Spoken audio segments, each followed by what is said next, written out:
என் இனிய உலகத்தமிழ் மக்களே, தாய்மார்களே, பெரியோர்களே, சிறார்களே, என் அருமைச் சீடர்களே, யோக நண்பர்களே, யோக விரும்பிகளே, உங்கள் அனைவருக்கும் என் இனிய காலை வணக்கம். கலைஞர் தொலைக்காட்சி நிகழ்ச்சியில் நலமுடன் வாழ என்னும் பிரிவில் யோகாசனத்திற்கு அதிக முக்கியத்துவம் தரப்பட்டிருப்பதை நீங்கள் அறிவீர்கள். ஏன் முக்கியத்துவம் தரப்பட்டிருக்கிறது? இந்த ஆசனத்தினால் மக்களுக்கு நன்மை கிடைக்கிறது, நோயின்றி வாழ வழிவகுக்கிறது, மருந்து செலவுக்கு வழிவகுக்காமல் செய்கிறது, மனிதனை நோயின்றி 100 ஆண்டு வாழச் செய்கிறது. வாழ்க்கையில் முன்னேற்றம் காண்பதற்கு இந்த ஆசனம் ஒரு கை கொடுக்கும். இப்படியாக இந்த ஆசனத்தினுடைய பலன்களை சொல்லிக்கொண்டே போகலாம். அத்தனை நன்மை பயக்கக்கூடிய ஆசனங்கள். அந்த நிலையில் இன்றைக்கு பாருங்கள், நமது அரங்கிற்கு புதுக்கோட்டை மாவட்டம் அறந்தாங்கியிலிருந்து அதனுடைய ஆசிரியர் அருண் மனோகர் அவர்கள் நிறைய குழந்தைகளை பயிற்சி செய்து அற்புதமான ஆசனங்களை செய்யக்கூடிய அளவுக்கு இங்கே அழைத்து வந்திருக்கிறார்கள். அந்த குழந்தைகளில் கௌசிக் வயது 14, 10வது வகுப்பு, நிவேதிகா 12 வயது, 7வது வகுப்பு, நேத்ரா 8வது வகுப்பு, 3வது. அது பாருங்கள், 3, 7, 10 வயது வித்தியாசம் இல்லாமல் அவர்கள் ஒரே ஆசனத்தை செய்கிறார்கள். அவர்களுக்கு ஆரோக்கியம்தான் அள்ளி கிடைக்கும்.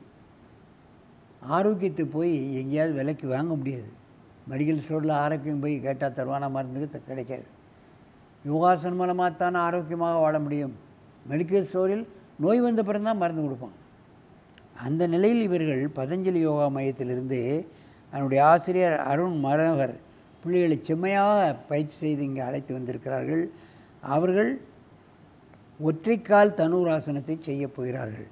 என் அருமை மாணவர்களே, நீங்கள் அப்படியே முன்னால் கூப்பிடப்படுங்க. ஒற்றைக்கால் தனுராசனம். தனூர் என்றால் வில். வில் எதிரியை கொல்லும், நம்மை கொல்ல வருகின்ற மிருகங்களை கொல்லும் அந்த அம்பு. ஆனால் இந்த ஆசனம் நமது வரக்கூடிய நோய்களை கொல்லும், நோய் வராமல் தடுக்கும். வலது காலை மடக்கி பிடிங்க, 2 கைட்டையும் இறுக்கி பிடிக்கணும். அப்படியே பின்ன இழி தலை மேல் தூக்க. ஒற்றைக்கால் தனுராசனம். இது நமக்கு வரக்கூடிய நோய்களை கொல்லும், நோய் வராமலும் தடுக்கும். ஜீரண கருவிகளில் சரியாக இயங்க வைக்கும். அவ்வளவு வெயிட்டும் வயிற்றுக்கு வந்துடுது. முதுகெலும்பு வளைக்கப்படுகிறது, கழுத்து வளைக்கப்படுகிறது, பந்துக்கண்ண முட்டு, கை பின்ன முட்டு பலம் பெறுகிறது, கால் முட்டு, பந்துக்கண்ண முட்டு பலம் பெறுகிறது. இத்தனை உறுப்புகள் செம்மையாக்கப்படுகிறது என்பதை பாருங்கள். மெதுவாக விட்டுருங்க. வலுதலை விட்டுரு, கையை விட்டுரு, நல்ல மூச்சுடு. இப்போ இடது காலம் மடக்கு,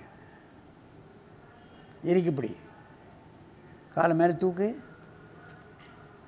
இதில் என்னென்னா, ரொம்ப குண்டானவர்கள், வயோதிகர்கள், முதுகெலும்பு விரைப்பானவர்களுக்கு இந்த ஆசனம் வராது. அவளை என்ன செய்யணும்? இந்த காலில் ஒரு துண்டை போட்டு 2 கைட்டும் பிடிச்சி இழுத்து அப்புறம் முதல்ல பழகணும். அதனால் எந்த ஆசனமும் யாருக்கும் வராதுன்னு நினைக்காதீங்க. ஒரு வாரம் 10 நாள் பழகியாச்சுன்னா அப்புறம் கை தானாக அந்த காலை எட்டி பிடிக்கக்கூடிய தன்மை வந்துவிடும். மெதுவாக இந்த ஆசனத்தை கலையுங்கள். நீண்ட மூச்சு வாங்கி கொள்ளுங்கள். நீங்கள் அப்படியே ஒருவருக்கு நேராக பார்த்து இந்த ஆசனத்தை செய்யணும். மத்தியில் இருக்க பொண்ணு, நீ முன்ன போ, கொஞ்சம் முன்ன போ. நீ இந்த பாரு, நீ கொஞ்சம் முன்ன போமா, எந்திரி, இப்படிப்படு, இப்படிப்படு, அங்கே தலை வச்சு கால் நீட்டு. நீ 2 பேரும் இங்கே தள்ளி வாங்க, தள்ளி வைப்போ, படு, அப்படியே அங்கே தள்ளிப்போ. சரி, இப்போ வலது காலம் மடக்கி பண்ணு, தூக்கு. அப்படிதான், தலையை மேலே தூக்கணும். குட். தலையை மேலே தூக்கு, தலை தரையில் படப்பட, தலை தூக்கு.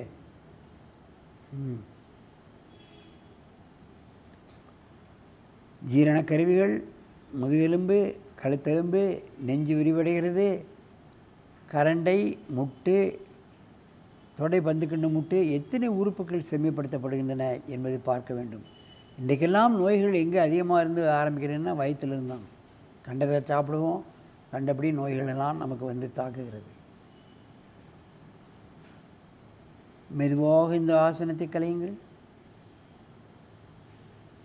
அடுத்த காலம் மடக்குங்க.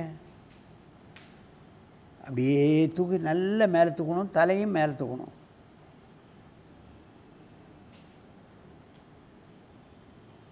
நோயை கொல்லுகின்ற, நோய் வராமல் தடுக்கின்ற இந்த அற்புதமான ஆசனங்களை நீங்கள் காலையிலும் மாலையிலும் சிறுவயது முதற்கொண்டே பழக வேண்டும்.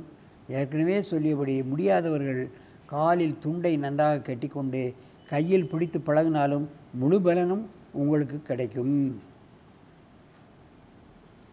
மெதுவாக இந்த ஆசனத்தை கலையுங்கள். நீண்ட மூச்சு வாங்கிக் கொள்ளுங்கள்.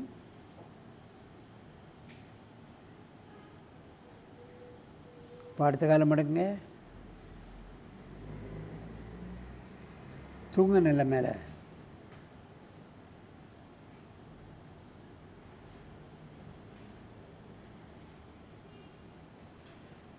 நன்றாக செய்கிறார்கள். மெதுவாக இந்த ஆசனத்தை கலையுங்கள். நீண்ட மூச்சு வாங்கிக் கொள்ளுங்கள். முடியாதவர்கள், இயலாதவர்கள் துண்டை கட்டி ஒவ்வொரு காலாக இழுத்து பழகிய பின்பு தான் அப்புறம் 2 காலையும் பழகணும். 2 காலையும் 2 துண்டு போட்டு பிடிக்கணும். இப்போ 2 காலையும் மடக்கி பண்ணுங்க.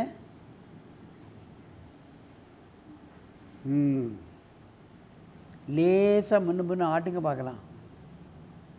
அப்படிதான் ஆட்டே. அப்படியே அந்த ஜீரணக்கருவிகள், சிறுகுடல், பெருங்குடல், கல்லீரல், மண்ணீரல் எல்லாம் கசக்கப்படுகிறது. அதில் என்ன பிரச்சனை இருந்தாலும் நீங்கிவிடும். இப்போ வயிற்றில் ஏதாவது ஒரு பிரச்சனை இருந்துன்னா உடனே ஆப்ரேஷன் தான். இப்போ வயிற்றில் இருக்கக்கூடிய ஒவ்வொரு கருவிக்கும் டாக்டர் வந்துட்டாங்க. கிட்னிக்கு தனி டாக்டர், கர்ப்பப்பைக்கு தனி டாக்டர், சிறுகுடலுக்கு டாக்டர், அந்த பெருங்குடலுக்கு டாக்டர். இப்படி பார்த்திங்கன்னா வயிற்றில் இருக்கக்கூடிய ஒவ்வொரு உறுப்புகளுக்கும் தனித்தனியாக டாக்டர்கள் வந்து விட்டார்கள். இது எல்லாரும் ஒரே டாக்டர் தான், ஆசனம்தான். என்ன பிரச்சனை இருந்தாலும் இதை செய்தால் அதனுடைய பிரச்சனைகள் முழுமையாக நீங்கிவிடும் என்பதை நீங்கள் தெரிந்து கொள்ள வேண்டும். மெதுவாக இந்த ஆசனத்தை கலையுங்கள். நன்றாக மூச்சை இழுத்து கொள்ளுங்கள்.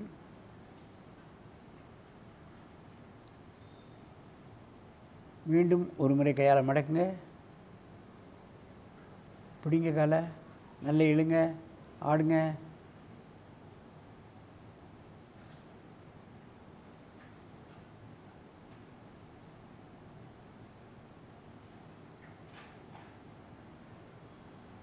மெதுவாக இறக்குங்க. நேரே வந்து பத்மாசனத்தில் அமருங்க.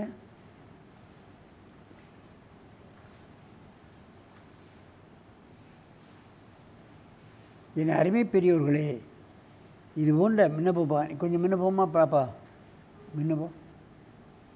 என் அருமை பெரியோர்களே, தாய்மார்களே, இது போன்ற ஆசனங்களை நாம் பல முறையில் நாம் கஷ்டப்பட்டாவது இந்த ஆசனங்களை பழகி நோயற்ற வாழ்வே குறைவற்ற செல்வம் எனும் பேற்றினை அடைவதற்கு நாம் முயற்சிக்க வேண்டும் என்று கேட்டு உங்களிடமிருந்து விடைபெறுவது ஆசனம் ஆண்டியப்பன்.